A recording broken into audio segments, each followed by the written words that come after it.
ბათუმიდან დამიკავშირდა ქალბატონი დალი მამულაძემ, რომელმაც მითხრა, რომ მის სასტუმროში სტუმრად არის მოსული ბიჭი, რომელიც ჩამოვიდა თურქეთიდან და ეძებს დედას. ამ ბიჭის ისტორია არის ესეთიო, 1996 წელს არის დაბადებული საქართველოში. დედა გაყვა წარმოშობით თურქს ცოლად და შემდგომ ქმართან ერთად წავიდა თურქეთში. რამდენიმე წლის მერე ცოლ-ქმარი ერთმანეთს დაშორდა.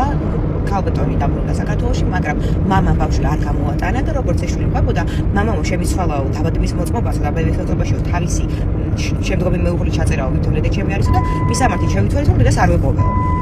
ხოდა ხა გავიზარდო და ჩამოვედი და ვეძებ დედას.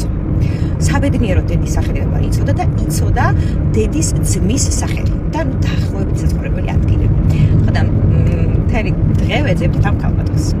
მოულოდნელად, სრულიად მოულოდნელად ვიკავშირდება გოგონა და ამბობს, რომ ეს ბიჭი არის ჩემი ძმაო და ყვება იგივე ისტორიას, რომ დედა მთელი ცხოვრება ეძებდა, მაგრამ ვერ მიაგნო, იმიტომ რომ მის ამართზე აღარ ცხოვრობდნენ და თუმეტეს 90-იან წლებში ქართულ ხალხს თურქეთში ვინ მიასულინებდა ახლა ბავშვთან ხო, ხა ცხადია.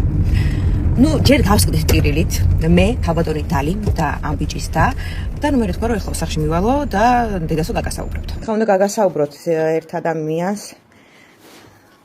ეს არის ქალბატონი დალი, რომელიც დაგვეხმარა, ბათუმში ცხოვრობს, აქვს სასტუმრო ქალბატონ დალის და მის სასტუმროში ჩამოვიდა თქვენი შვილი, რომელიც გეძებდათ და ქალბატონი დალი დაგვეხმარა, თქვენზე მოგვაწოდა ინფორმაცია და შემდგომ დაგვიკავშირდა გვანც. აბა ჩემი შვილი. ამას იგორმე ხაზერმას. გე. სადარი ჩართულად სამწუხაროდ არ საუბრობს. გეკითხავთ. აი ბეკი. ანა. ჯანო დასწრებული არ არის შენი ისტორია, რომ ამ ვიდეოს შემდეგ დედა, რომელიც იმყოფება სხვა ქალაქში, ანუ არა ბათუმში, სასწრაფო ფერსა მანქანაში და ეხლა არის გზაში მიდის შვილის სახით.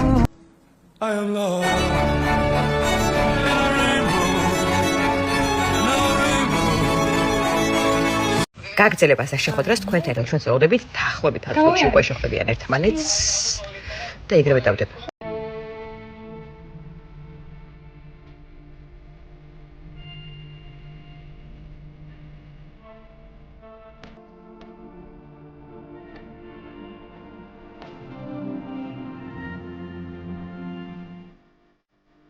ამ ვიდეოს და ამ ისტორიას ესეთი გამოხმაურება თუ ექნებოდა ნამდვილად ვერ წარმოვიდგეთ, იმიტომ რომ ყოველთვის ხურავდნენ ტელევიზიები იმის გამო, რომ რეიტინგი არ ჰქონდა დედაშვილის შეხვედრის ისტორიას.